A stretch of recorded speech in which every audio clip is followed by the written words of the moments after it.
Hello everyone, welcome to my YouTube channel KN Group of Education. I Ashok Sharma and you watching my YouTube channel. जिन्होंने अब तक हमारे channel को subscribe नहीं किया वो सब्सक्राइब करें, ज़्यादा से ज़्यादा लाइक करें, शेयर करें। हम बात कर रहे थे रिसोर्सेज एंड डेवलपमेंट की। हमारे पिछली क्लास में हमने बात की थी टाइप ऑफ रिसोर्सेज की, जिसमें हमारे पास कुछ कमेंट आए जिनमें कुछ बच्चों ने स्टॉक एंड रिजर्व में कुछ प्रॉब्लम की बात कही थी। अब हम यहाँ पर एक बार फिर से स्टॉक एंड रिजर्व को देखते हैं आखिर ये होते क्या है। सबसे पहले हम बात करते हैं स्टॉक की।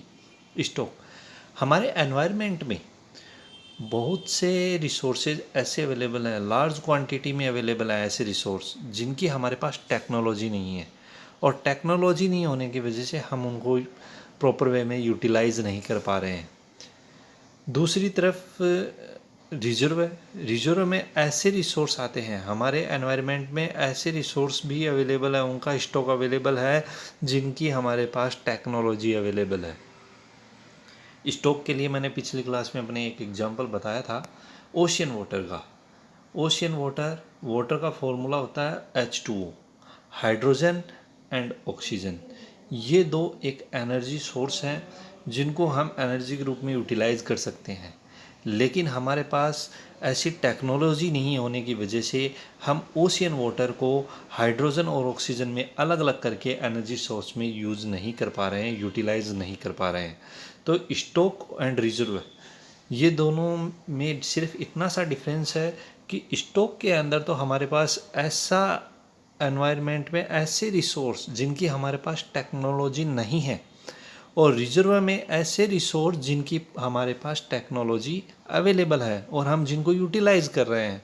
और स्टॉक में जिन जो रिसोर्सेज हैं हम जिनकी टेक्नोलॉजी नहीं है हम उनको यूटिलाइज नहीं कर पा रहे हैं प्रेजेंट टाइम तक। ये थे अपने स्टॉक एंड रिजर्व। आगे हम बात करते हैं डेवलपमेंट ऑफ रिसोर्सेज की।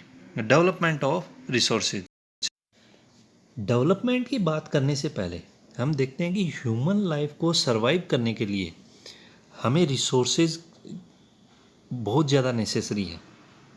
लेकिन रिसोर्सेज नेसेसरी होने के साथ साथ हमें उसकी क्वालिटी को मेंटेन करना पड़ेगा, लेकिन क्वालिटी को मेंटेन करने से पहले हमें उसकी क्वांटिटी को मेंटेन करना पड़ेगा।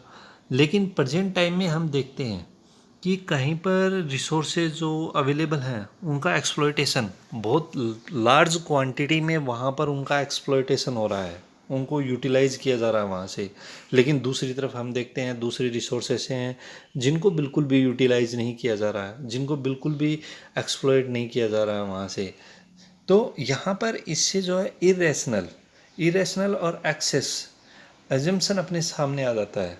जैसे कि एक रिच पर्सन और पुअर पर्सन में होता है कि रिच पर्सन कंटिन्यू रिच होता चला जाता है, पुअर पर्सन डाउन ही आता जाता है। ये चीज़ें हमारे सामने आती हैं। तो इन सब चीज़ों को निकालने के लिए, इन सब चीज़ों से निपटने के लिए हमारे पास डेवलपमेंट, सस्टेनेबल डेवलपमेंट की बात आती है। सस्टेनेबल डेवलपमेंट क्या होता है? सबसे पहले हमें इस वर्ड को समझना पड़ेगा कि हमें अपने एनवायरनमेंट के अंदर से एक्सप्लॉयटेशन को बिल्कुल रोकना पड़ेगा, जिससे हम अपनी फ्यूचर जनरेशन के लिए अपने रिसोर्स को बनाए रखें। वरना फ्यूचर जनरेशन तक ये जिस तरीके से एक्सप्लॉयटेशन चल रहा है फ्यूचर जनरेशन तक तो बचेगा नहीं, और फ्यूचर जनरेशन तक नहीं बचेगा तो आगे सरवाइव करना बहुत ही मुश्किल होगा। इसलिए हमें अपने फ्यूचर को बनाए रखने के लिए प्रेजेंट टाइम में ही इसका डेवलपमेंट ज़रूरी है। सबसे पहला मैंने एक बात बताई आपको, इसके जो एक्सप्लॉयटेशन है उस पर कंट्रोल करना ज़रूरी है। एक्सप्लॉयटेशन जो लार्ज क्वांटिटी में एक्सप्लॉयटेशन हो रहा है उसको कंट्रोल करना ज़रूरी है। और दूसरा क्या करना है कि हमें जो ऐसे कुछ रिसोर्सेज ऐसे होते हैं जिनको हम उनकी जगह यूटिलाइज कर सकते हैं।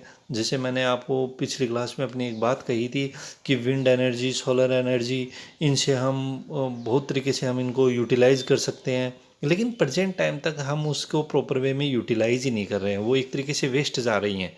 तो हमें उन सब चीज़ों की तरफ ध्यान देना पड़ेगा, उन सब चीज़ों को इसमें साथ में जोड़ना पड़ेगा, तब हम अपने रिसोर्सेज का डेवलपमेंट कर सकते हैं। तो हमें इसलिए एक्सप्लॉयटेशन को रोककर फ्यूचर जनरेशन के लिए उसे सेव करना है। अब आगे देखते हैं हम रिसोर्स प्लानिंग। अब रिसोर्स प्लानिंग क्या है कि उसके डेवलपमेंट को बढ़ाने के लिए, जो रिसोर्स हैं उसके डेवलपमेंट को बढ़ाने के लिए हमें उसकी प्लानिंग करनी ही पड़ेगी। अब ये प्लानिंग क्या होती है वो देखते हैं चलो। जैसे कि हम बात करते हैं कि एक पर्टिकुलर एक प्लेस, वहाँ पर लार्ज क्वांटिटी में कुछ रिसोर्सेज अवेलेबल हैं, लेकिन दूसरी तरफ हम बात करते हैं तो वहाँ पर कोई भी रिसोर्स अवेलेबल नहीं है। जैसे हम बात करते हैं, अभी अभी मैंने बताया था थोड़ी देर पहले कि राजस्थान और गुजरात में जैसे solar energy, wind energy available है, तो हम इसको यहाँ से यूटिलाइज़ कर सकते हैं, यहाँ से इसको कलेक्ट करके हम इसको दूसरी जगह यूटिलाइज़ कर सकते हैं। दूसरी तरफ हम देखते हैं तो लद्दाख की तरफ देखते हैं, वहाँ पर कुछ पानी की भी व्यवस्था नहीं है प्रॉपर वे में। तो ऐसा नहीं है कि वहाँ पर ह्यूमन लाइफ सरवाइव नहीं कर रही है, बल्कि हम क्या करते हैं कि जहाँ पर ये सब चीज़ें अवेलेबल नहीं हैं वहाँ पर उन रिसोर्स को अवेलेबल करवाते हैं, जिससे हम वहाँ पर ह्यूमन लाइफ को सरवाइव करवाया जा सके, वहाँ पर आसानी से रहने के लिए उस रिसोर्स को बनाया जा सके।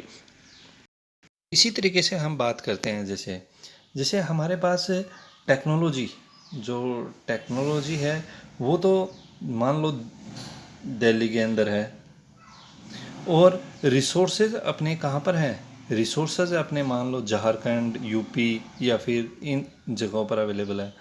तो इन दोनों चीज़ों को, रिसोर्स और टेक्नोलॉजी, रिसोर्स एंड टेक्नोलॉजी, इन दोनों को भी जो है साथ में जोड़ना पड़ता है। इन दोनों को साथ में जोड़कर ही वर्क किया जा सकता है।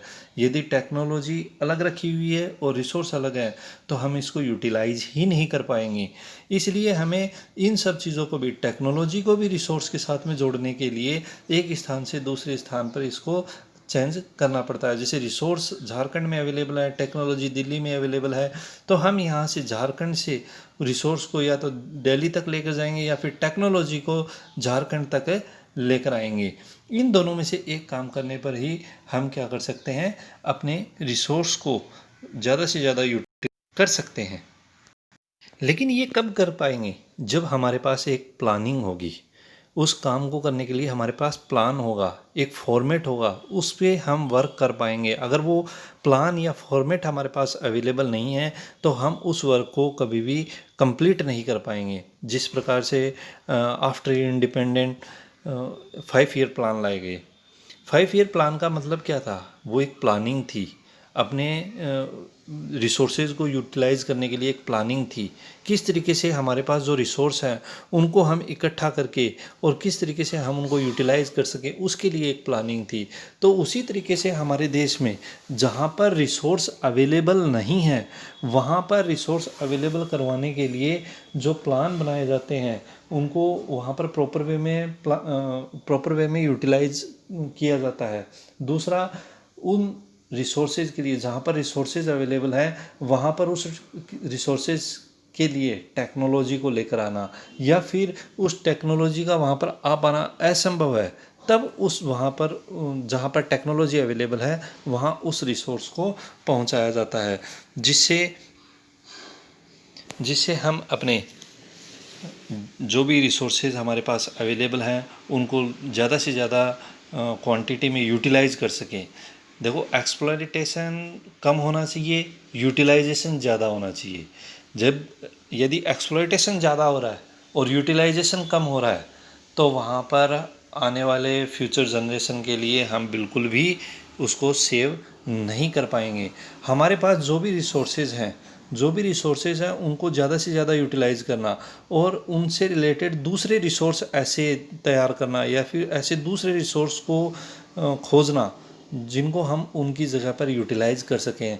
जैसे मैंने आपको बार बार बताया है, राजस्थान और गुजरात का एग्जांपल दिया है, जिसमें सोलर एनर्जी और विंड एनर्जी का एग्जांपल दिया है, जिसको हम बहुत सी जगह पर यूज़ कर सकते हैं, यूटिलाइज़ कर सकते हैं, लेकिन प्रॉपर वे में उसका वर्क प्रेजेंट टाइम तक नहीं हो पा रहा है।